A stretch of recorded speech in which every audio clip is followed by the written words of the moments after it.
جان من زندگی تو حرام نکن عزیزم، لحظه ها تو هدر نده.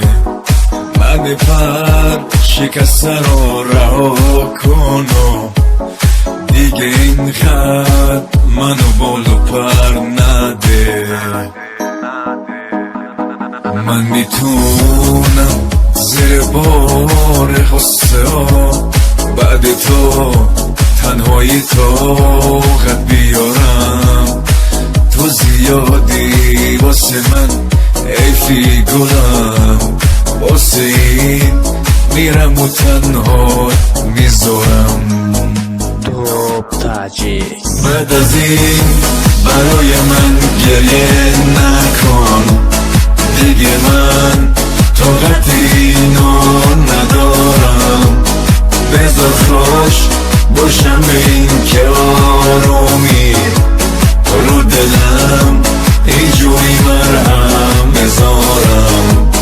بعد از این برای من گریه نکن دیگه، من طاقت اینو ندارم.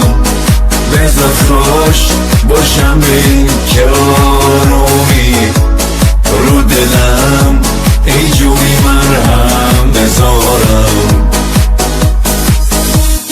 بعد از این برای من گریه نکن، برای من گریه نکن، گریه نکن. بعد از این برای من گریه نکن، بعد از این برای من گریه نکن. بعد از این برای من گریه نکن دیگه، من طاقت اینو ندارم. بذار خوش باشم به این که آرومی رو دلم اینجوری مرهم بذارم.